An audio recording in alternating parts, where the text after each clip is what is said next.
Friends, welcome to iSmart Poornasri YouTube channel. నా వీడియోని కొత్తగా చూస్తుంటే నా ఛానల్ని ప్లీజ్ సబ్స్క్రైబ్ చేయండి. ఈరోజు క్యాబేజీ పచ్చడి ఎలా ప్రిపేర్ చేసుకోవాలో తెలుసుకుందామండి. 100 గ్రాముల క్యాబేజీని తీసుకొని ఇలా సన్నగా ముక్కలుగా కట్ చేసుకొని బాగా వాష్ చేసి ఈ విధంగా బౌల్లో వేసి పెట్టుకున్నానండి. తర్వాత 10 పచ్చిమిరపకాయలను తీసుకున్నానండి. కొద్దిగా కారం తక్కువగా ఉన్నాయి. కొంచెం కారం ఎక్కువగా ఉంటే పచ్చిమిరపకాయలని కొంచెం తగ్గించి తీసుకోండి. తర్వాత 3 టమాటాలను ముక్కలుగా కట్ చేసి తీసుకున్నానండి. పొయ్యి వెలిగించి పొయ్యిపై కడాయిని పెట్టుకున్నాను. తరువాత దీనిలో 1 టేబుల్ స్పూన్ ఆయిల్ వేసుకోవాలి. ఆయిల్ వేడెక్కాక దీనిలో 1/2 టీ స్పూన్ జీలకర్ర వేసుకోవాలి.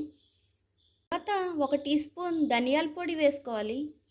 తర్వాత దీనిలో పచ్చిమిరపకాయలను వేసుకోవాలి. తర్వాత దీనిలో 4 ఎండుమిరపకాయలను వేసుకుంటున్నాను. ఎండుమిరపకాయలను వేసుకోవడం వల్ల ఫ్లేవర్ బాగుంటుందండి.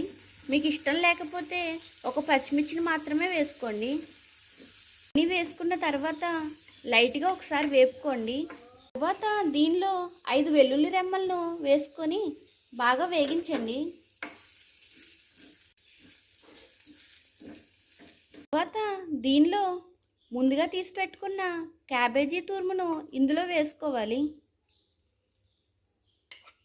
తర్వాత వీటిని ఒకసారి బాగా కలుపుకోవాలి. ఇలా మొత్తం కలుపుకున్న తర్వాత దీనిపై మూతను పెట్టి ఒక 2 నిమిషాలు మగ్గనివ్వాలి. 2 నిమిషాల తర్వాత మూతను తీసి చూస్తున్నాను. చూడండి, క్యాబేజీ చాలా చక్కగా మగ్గిపోయింది. మగ్గిన తర్వాత దీనిలో కొంచెం చింతపండుని వేసుకోండి. తర్వాత ముందుగా తీసి పెట్టుకున్న టమాటా ముక్కలను వేసుకోండి. టమాటాలు సాఫ్ట్గా మగ్గే వరకు మంటను మీడియం ఫ్లేమ్లో పెట్టుకొని 2 నిమిషాలు మగ్గనివ్వండి. తర్వాత దీనిపై మూతను పెట్టి 2 నిమిషాలు మగ్గనివ్వండి. 2 నిమిషాల తరువాత క్యాబేజీ టమాటా ముక్కలు ఈ విధంగా మగ్గాయి. ఇప్పుడు స్టవ్ ఆఫ్ చేసుకుంటున్నాను. స్టవ్ ఆఫ్ చేసుకున్న తర్వాత ఇది మొత్తం బాగా చల్లారనివ్వాలండి. మొత్తం చల్లారిన తర్వాత ఒక మిక్సీ జార్ను తీసుకొని దానిలో వేసుకోవాలి.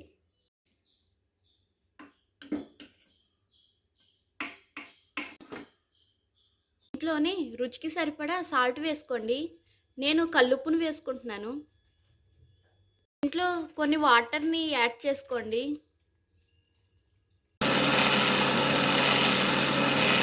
ఇలా మిక్సీ చేసిన తర్వాత పచ్చడిని పక్కన పెట్టుకోండి. దీనికి పోపును పెట్టుకుందాం. పొయ్యి వెలిగించి పొయ్యిపై కడాయిని పెట్టుకున్నాను. తర్వాత దీనిలో 1 టేబుల్ స్పూన్ దాకా ఆయిల్ వేసుకోండి. వేడెక్కాక దీనిలో ముందుగా 1 స్పూన్ ఆవాలు వేసుకుంటున్నాను. ఆవాలు కొంచెం చిటపటలాడాక స్పూన్ జీలకర్ర వేసుకోవాలి. 1 స్పూన్ శనగపప్పును వేసుకుంటున్నాను. 1 స్పూన్ సాయి మినపప్పును వేసుకుంటున్నాను. మీ దగ్గర మినపప్పు ఉంటే మినపప్పు అయినా వేసుకోవచ్చు. 5 వెల్లుల్లి రెబ్బలను వేసుకుంటున్నాను. ఎండుమిరపకాయలు కొన్ని వేసుకుంటున్నాను. కరివేపాకు రెమ్మలను వేసుకుంటున్నాను. ఇలా పోపును బాగా వేగనివ్వండి. ఇలా వేగిన తరువాత పచ్చడిని మొత్తాన్ని ఈ పోపులో వేసి బాగా కలుపుకోండి. ఇప్పుడు దీన్ని బౌల్లోకి వేసుకొని సర్వ్ చేసుకోవాలి. క్యాబేజీ పచ్చడి ఈ విధంగా రెడీ అయిందండి. చాలా టేస్టీగా ఉంటుంది. మీరు కూడా ఒకసారి ట్రై చేయండి.